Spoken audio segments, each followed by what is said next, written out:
Sabe quando o dia acaba e você tem aquela sensação de que passou muito rápido e que você não fez tudo o que você deveria fazer? O mês passa voando, o ano nem se fala, piscou e você nem lembra direito do que aconteceu. Essa sensação é um fenômeno neuropsicológico que é amplificado por conta da nossa sociedade moderna, pela nossa falta de presença e pela desconexão do eu sou. Então, o problema não é o tempo em si, e sim a maneira como você o percebe. Oi, seja muito bem-vindo a esse vídeo. Espero que você esteja cada dia melhor. E hoje eu vou falar sobre aquela sensação, famosa sensação, de que o tempo está passando muito rápido, diferente do que acontecia há muito tempo atrás, onde parecia que o tempo durava mais. E eu vou te explicar não só na visão científica, e neurocientífica, mas também numa visão filosófica e espiritual. Ou seja, nesse vídeo você vai entender de todas as perspectivas possíveis o porquê existe essa sensação. Vamos partir do princípio que hoje em dia nós temos uma sobrecarga de estímulos. O que é isso? É quando você precisa prestar atenção em várias coisas ao mesmo tempo. Isso não é natural para o nosso cérebro.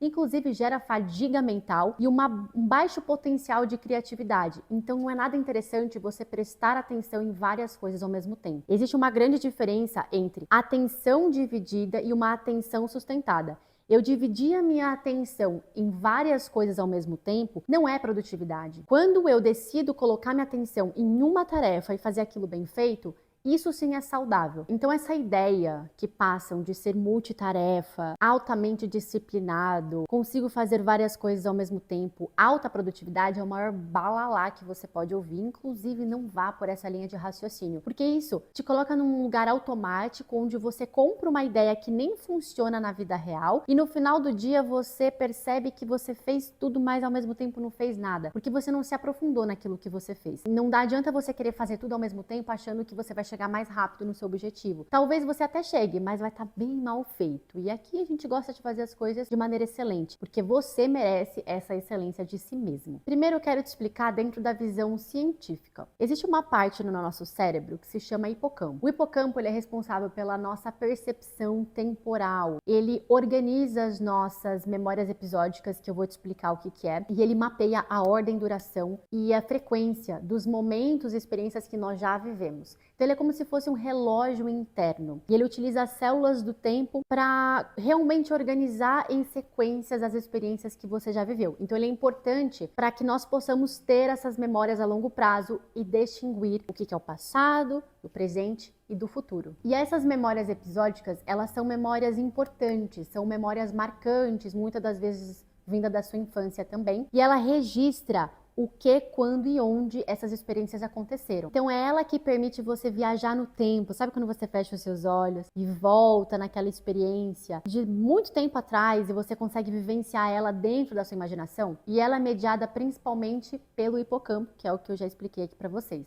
E existe uma relação entre a novidade, a emoção que isso te gera e o armazenamento das memórias. Quando você recebe uma informação nova, o seu cérebro, ele coloca muita energia naquilo, ainda mais quando as suas emoções elas ficam muito intensas nesse momento. E aí essas emoções, elas ativam a amígdala para processar aquele tipo de informação e perceber se existe uma relevância de armazenar na memória ou você pode esquecer rapidamente. Por isso tem certas coisas que você se lembra com muita facilidade, tem certas coisas que se perdem na sua memória porque não tiveram tanta relevância assim. E esse pico emocional é um pico de dopamina que você recebe através das novidades que chegam até você. E essa questão do pico de dopamina é muito importante para você entender quando você vive no automático e no vício das coisas e quando você realmente está consciente da sua própria vida. E sim, isso tem tudo a ver com a percepção temporal. Existe um termo que os cientistas nomearam para os gatilhos exagerados, que são os supranormais ou superestímulos. E esses superestímulos, eles são uma versão aumentada da realidade. Por exemplo, o junk food, os industrializados. Por centenas e milhares de anos, nós precisávamos caçar, colher frutas na natureza para conseguir consumir. Nós precisávamos comer o máximo que nós podíamos por uma questão de sobrevivência, porque não sabíamos se poderíamos comer depois de algumas horas, se a gente ia conseguir caçar. E isso, obviamente, quem vivenciou foram os nossos ancestrais. E esse desejo, ele persiste porque o centro de recompensas do nosso cérebro não se modificou há cerca de 50 mil anos. E na nossa nossa sociedade moderna, esses estímulos supranormais se dão pelo conhecimento daquilo que já é naturalmente atraente para nós, a nível instintivo. A sociedade moderna, ela aumenta aquele desejo para que ele se torne irresistível. É como que você gostasse naturalmente de comer, porque é uma necessidade humana, e eles tornam aquilo muito mais interessante por diversos outros estímulos e fica praticamente impossível você negar. Os seus instintos, eles vão à loucura. Então, por exemplo, mídias sociais, a compulsão alimentar, a pornografia. Quando você vai alimentando o seu cérebro com esse tipo de conteúdo, com esse tipo de acesso, você vai se tornando viciado naquilo. Então, basicamente, nós temos o cérebro dos nossos ancestrais, mas as tentações que eles não tinham naquela época. E aí nós entramos no que eu queria trazer aqui para vocês, que é o ciclo de dopamina. Dopamina é um neurotransmissor natural do nosso corpo, que ele tem uma função muito importante quando diz respeito ao desejo. O que acontece? Vamos supor que a dopamina ela é excluída do seu cérebro, não tem mais esse neurotransmissor. Você não vai deixar de sentir prazer. Por exemplo, vamos supor que você ama pudim. Pega uma colher, no caso desse pudim, e coloca na sua boca. Você vai sentir o prazer daquele sabor, porque é gostoso. Mas sem a dopamina, você não vai ter o desejo de comer. Você não vai querer ir atrás de novo daquilo. E sem o desejo, a ação ela é completamente interrompida. Mas quando você tem a dopamina, além de você sentir o prazer, você sente o desejo de repetir para sentir novamente aquele prazer. E aí que tá, a dopamina, ela não é liberada só quando você está fazendo aquilo que você gostaria de fazer. Ela é liberada no momento em que você pensa em fazer aquilo, que é o estímulo. Vamos supor que você está de dieta. E aí você olha para aquele doce que tá muito lindo, muito gostoso, e você olha para aquilo e você já tem um pico de dopamina porque você prevê comendo aquele doce muito gostoso. E esse pico te leva a um nível automático de ir lá e comprar e comer. O ato de você desejar é mais satisfatório do que o ato de você comer. Por isso que quando você come aquela coisa que você não podia comer, depois você para e pensa, pô, por que eu comi isso? Eu não devia ter comido, dava pra dar uma segurada. Mas naquele momento de desejo, o pico de dopamina, ele é muito intenso. Então a antecipação de uma recompensa, e não em si a efetivação daquilo, é o que faz você agir. O desejo é aquele que impulsiona a sua ação. E por que eu tô dizendo isso? Isso instintivamente acontece e na nossa sociedade moderna, enfim, você precisar comprar, consumir, tudo que a sociedade impõe, que inclusive faz rodar todo o dinheiro e o sistema, naturalmente as coisas vão ser muito interessantes. E você precisa se colocar em presença para perceber. Aqui eu estou agindo de forma automática, instintiva, porque no momento em que você não domina a sua mente, alguém vai dominar e pode ter certeza disso. Porque hoje em dia, quando você compreende a mente humana, você consegue dominar ela. Sejam indústrias que não tem um nome específico de alguém que te influencia, como também pessoas que compreendem a mente humana e vão conseguir te seduzir ao ponto de conseguirem o que elas querem. E às vezes você se vê ali numa ação por não estar presente o suficiente ou não ter domínio próprio para conseguir lidar com os seus próprios instintos. Tem certas coisas que não tem problema. Por exemplo, eu não vou pensar em escovar o dente, eu não vou pensar em dirigir, porque eu simplesmente sei. Quando é algo muito automático, um hábito, você não precisa gastar a sua energia cerebral naquilo, o que é ótimo, porque você vai ter uma energia para depositar em coisas que são novas. Mas quando você forma um hábito ruim na sua vida e você percebe esse hábito ruim, automaticamente você precisa se tornar mais consciente para que, ao invés de você fazer no automático, você respira, lembre-se do seu propósito para você deixar de fazer algo que se tornou viciante. Então, toda vez que você ficar pensando assim, pô, eu não tenho tempo, eu não consigo fazer nada. Lembre-se desses momentos em que você não está pensando e você não vê o tempo passar porque você está num estado de constante liberação dopaminérgica no seu sistema e você está num vício, você não está presente. Agir de forma automática, diversas vezes por dia, a longo prazo, faz com que você realmente tenha uma sensação de que o tempo está passando muito rápido. Isso se dá pela sua falta de presença naquilo que você está fazendo. Então você precisa entender que o tempo, ele não é uma entidade objetiva, ele é uma percepção. E a sensação é diferente da realidade. A sensação de não ter tempo não quer dizer que não exista tempo. Então a pergunta não é por que o tempo está passando muito rápido? A pergunta é onde que está a minha atenção? O seu cérebro não mede o tempo de forma objetiva, ele mede o seu tempo pelas experiências vividas, experiências essas que são significativas. Quanto mais automático você for, menos memórias você vai ter, ou seja, mais sensação de falta de tempo. O nosso cérebro, ele cria a sensação de tempo a partir da novidade, da atenção que você coloca naquilo e a presença. Quando tudo vira uma repetição, fica nessa rolagem infinita, nessa falta de atenção, nesse estímulo raso, e essas memórias elas são simplesmente descartadas. Por isso que você tem essa sensação, pô, o que eu fiz hoje? Parece que o tempo passou muito rápido. Então, se sua mente está fora do agora, o tempo ele vira uma abstração. Você não está vivendo o tempo, você está apenas contabilizando ele em horas. O tempo em si, é o que eu falei, ele não é objetivo. Não estou vendo uma entidade tempo, eu não consigo sentir o cheiro do tempo, tocar no tempo, ver o tempo. Eu tenho uma percepção mental sobre o tempo, porque o tempo não pertence à terceira dimensão. O que é a terceira dimensão? É isso aqui, ó, matéria.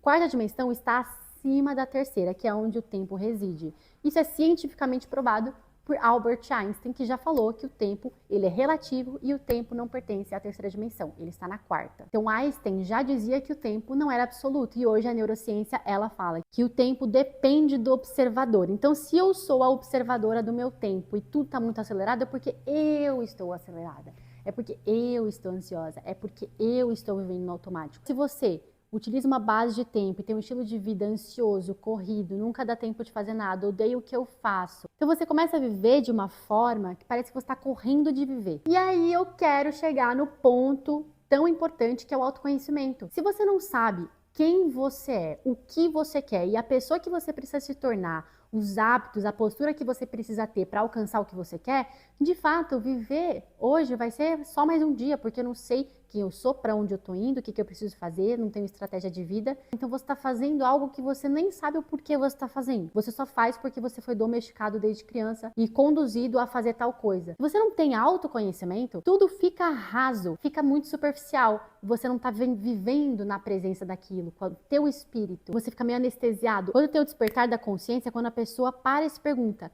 cara, o que eu tô fazendo da minha vida? Quem eu sou, o que eu quero, eu não sei. Se eu te perguntar, qual que é o seu sonho, qual que é a sua meta e qual é a estratégia? Eu quero ver se você consegue me responder de forma clara. Se você não tem essa resposta, é claro que você vai ter uma percepção de que o tempo está acelerado, porque você nem sabe o que você está fazendo com o passar da vida, você simplesmente está fazendo. Entendeu? E na visão espiritual, estar nesse estado de presença é estar no estado do eu sou. Inclusive a expressão eu sou se apresenta em diferentes versículos bíblicos. Um deles é em Êxodo 3,14. Eu sou o que sou. Deus ele não se apresenta como um nome descritivo. Ele se apresenta como um estado de ser. Então o eu sou, ele não está no tempo cronológico. O que é o tempo cronológico? Essa linha do tempo, onde existe o passado, presente e futuro. Ela está nesse agora, nesse instante que eu estou falando com você, que você está me escutando. Então onde há eu sou, existe uma presença divina que simplesmente é. Não existe pressa, porque não existe falta. Quando você está fora dessa presença do eu sou, sempre vai existir a falta. E o tempo, ele só começa quando você está fora do eu sou. Porque nós temos essa percepção do ego e faz parte da terceira dimensão. Mas por isso que tem pessoas que dizem que a partir da quinta dimensão não existe mais percepção de tempo, porque você já está integrado com a identidade. Inclusive, eu acho super interessante que nós podemos ter momentos desse estado de espírito quando nós meditamos. Tem pessoas que acessam um estado tão profundo de meditação que a rede de modo padrão do nosso cérebro reduz a sua atividade drasticamente. E é aí que você tem uma sensação de dissolução do ego e integração com o todo, com a unidade, que é uma fração da sensação que você pode ter de unificação com o divino e de unificação com a presença eu sou. Outro versículo, por exemplo, João 8,58, que diz: antes que Abraão existisse, eu sou. Olha só que interessante. Jesus não dizia eu era ou eu serei. Ele já é, independente de ter nascido, independente de já ter morrido, ele simplesmente é. Isso quebra totalmente essa visão cronológica, essa lógica temporal de passado, presente e futuro. Por isso tem pessoas que explicam sobre a lei da atração, que dizem que quando você faz aquelas afirmações do que você quer, você já tem que afirmar que você já é e que você já tem. Vamos supor que você está numa realidade de escassez, você quer ser próspero. Eu sou a prosperidade, eu sou a sabedoria, eu sou a ação em sabedoria aqui e agora. Quando você entende que você cria sua realidade a partir do agora e que tudo é onda, tudo é frequência, física quântica, você não se coloca no passado, você simplesmente afirma dentro da sua mente que você já é. E eu tô trazendo essas passagens bíblicas porque o eu sou se apresenta em algumas dessas passagens, mas não de maneira religiosa que eu quero passar para vocês. Eu quero trazer nessa visão espiritualista um pouco mais expandida. Inclusive, existe uma outra passagem que é João 10:10, que fala assim: eu vim para que tenha vida e tenham em abundância. Vida em abundância não tem nada a ver com anos de vida, vou viver 100 anos, 100 120 anos. Vida em abundância é qualidade de vida, é qualidade de presença. Então não adianta eu ter 50 anos de vida e viver numa miséria, sem presença. Eu preciso estar presente nesse tempo de vida. Isso que é vida em abundância. A abundância diz respeito à sua qualidade, o quanto você está presente para viver a vida que você quer. Então, quando você se conecta com essa visão espiritual, com essa presença do eu sou, que não é nada religioso, mas é simplesmente a presença de Deus, como você entender esse tipo de presença, você se integrar com isso faz com que você volte pro agora. Voltando pro agora, você se pergunta, quem eu sou, o que eu estou fazendo na minha vida? Autoconhecimento, clareza de direção. Clareza de direção faz com que você tenha domínio de si próprio, domínio dos seus instintos, dos seus impulsos, das suas tendências de hábitos negativos. Você consegue ter autodomínio. Uma pessoa que se autodomina é uma pessoa poderosíssima. E aí, você vai voltando para aquilo que eu falei lá no início do vídeo, sobre questões também neurológicas, aquilo que acontece a nível químico no nosso cérebro. Você percebe que essa questão de falta de tempo pode ser visto numa visão mais filosófica, estudiosa, científica e espiritual. E eu quero dizer para você que é importante que você tenha noção de tudo isso e olhe para si a partir desse vídeo em busca de voltar mais para si, estar mais presente, entender que essa coisa de que o tempo está passando muito rápido é uma sensação, e sensação é diferente de realidade. E tudo parte da visão e da perspectiva do observador, que esse observador é você, sou eu, somos todos nós. Então observe-se, que é isso que eu quero que você faça. Cuide de si e esteja cada dia melhor. E se eu puder te ajudar nessa jornada, vai ser um prazer imenso para mim. Bom, é isso. Nesse vídeo eu consegui ter várias ideias sobre outros conteúdos que eu posso fazer, porque eu falo e tem muita coisa para falar, mas vamos dividir isso em partes, tá bom? Comenta aqui o que você achou, ideias, dúvidas que você tem, que você quer que eu traga aqui no canal. Compartilha, deixa o seu like e, claro, eu te espero no nosso próximo vídeo, tá bom? Um beijo e até mais!